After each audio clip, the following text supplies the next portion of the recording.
Saludos y bienvenidos. Este es el episodio 228 de Verdad y Fe Podcast. Yo soy Rick Lipset. La pregunta de hoy es, ¿el llamado al altar es necesario para la salvación? Muchas personas piensan que la parte más importante del servicio dominical es el llamado al altar. Sin embargo, la Biblia es clara al afirmar que la fe que salva viene por la predicación de la palabra de Dios. Esto lo vemos en Romanos, capítulo 10, versículo 17. No es gracias al llamado del pastor. Quien trae a las personas al arrepentimiento es el Espíritu Santo. Eso nos lo muestra Juan, capítulo 16, versículo 8. A nosotros lo que nos corresponde es enseñar el Evangelio con el objetivo de persuadir. J. Max Stiles lo dijo así en algún momento, y cito, debemos reconocer que Dios es soberano y puede hacer lo que quiera para atraer a las personas a sí mismo. No hay ninguna fórmula que dicte cómo Dios debe obrar en la evangelización. Cierro cita. El llamado al arrepentimiento es una invitación que podemos hacer persuasivamente usando la palabra de Dios para mostrar el estado natural en el que se encuentran las personas. Pero el hacerlo al final de un servicio no es la única manera. De hecho, no es algo que vemos a la iglesia haciendo en el primer siglo. La instrucción bíblica para nosotros, los embajadores de Cristo, es invitar a las personas a venir a Cristo, con ruegos, si es necesario. Mira cómo lo dice 2 Corintios, capítulo 5, versículos 20 al 21. Lo voy a leer en la Nueva Traducción Viviente, y cito. Así que somos embajadores de Cristo. Dios hace su llamado por medio de nosotros. Hablamos en nombre de Cristo cuando les rogamos, vuelvan a Dios, pues Dios hizo que Cristo, quien nunca pecó, fuera la ofrenda por nuestro pecado, para que nosotros pudiéramos estar en una relación correcta con Dios por medio de Cristo. Cierro cita. Hay un caso muy interesante que aparece en Hechos, capítulo 26, versículo 28. En ese texto, el rey Agripa es persuadido por Pablo a seguir a Jesús. El rey le pregunta a Pablo si éste está tratando de convertirle, y Pablo responde afirmativamente. Pablo aprovecha para establecer cuáles son sus intenciones. Deseaba que el rey Agripa y todos los presentes allí se convirtieran al cristianismo como él había sido convertido, excepto por las cadenas que llevaba en ese entonces, porque Pablo estaba como prisionero allí.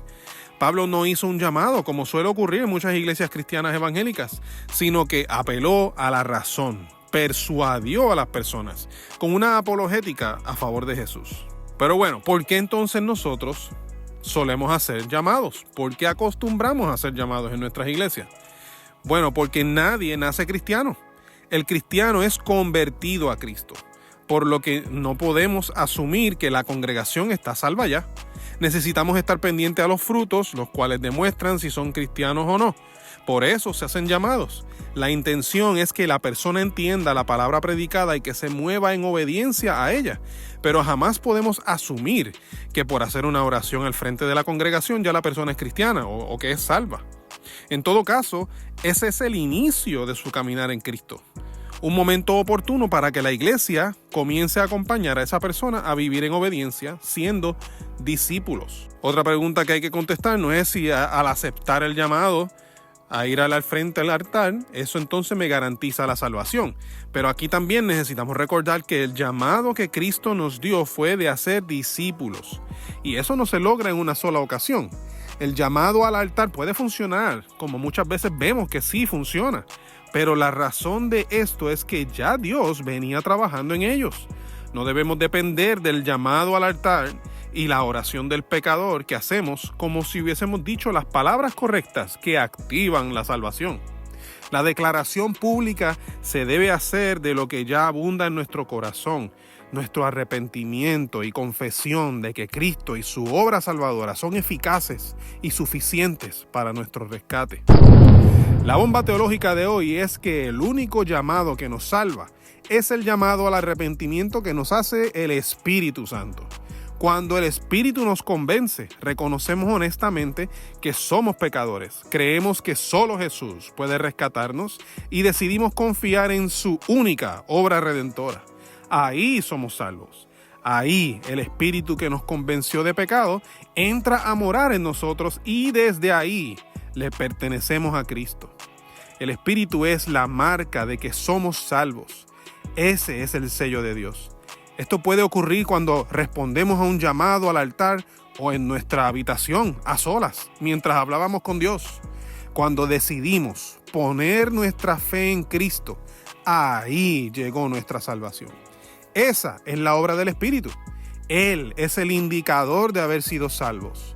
Como enseña Efesios capítulo 1, versículos 12 al 14, lo voy a leer en la Nueva Traducción Viviente, y cito: el propósito de Dios fue que nosotros los judíos, que fuimos los primeros en confiar en Cristo, diéramos gloria y alabanza a Dios. Y ahora ustedes, los gentiles, también han oído la verdad, la buena noticia de que Dios los salva.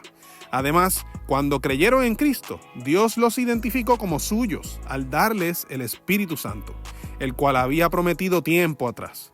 El Espíritu es la garantía que tenemos de parte de Dios de que nos dará la herencia que nos prometió y de que nos ha comprado para que seamos su pueblo.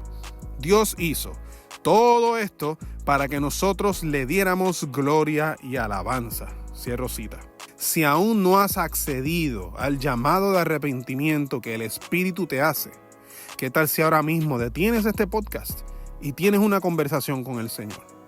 Luego, coméntaselo a un pastor o líder en tu iglesia para que puedas comenzar tu proceso de discipulado. Recibir a Jesús habrá sido lo mejor que te ha sucedido jamás. Espero que este episodio sea de gran bendición para ustedes. Mi nombre es Rick Lipset. Puedes encontrar nuestro ministerio de apologética en verdadyfe.com. Envíanos tus preguntas, como la que contestamos hoy, o escríbenos para invitarnos a tu iglesia, congreso o retiro a preguntas@verdadyfe.com. Estamos en las redes sociales, estamos en YouTube, donde te invitamos que des like, subscribe y a la campanita para que seas alertado tan pronto subamos contenido nuevo. Puedes encontrarnos en formato de podcast por Spotify, Apple Podcasts y muchas otras plataformas similares.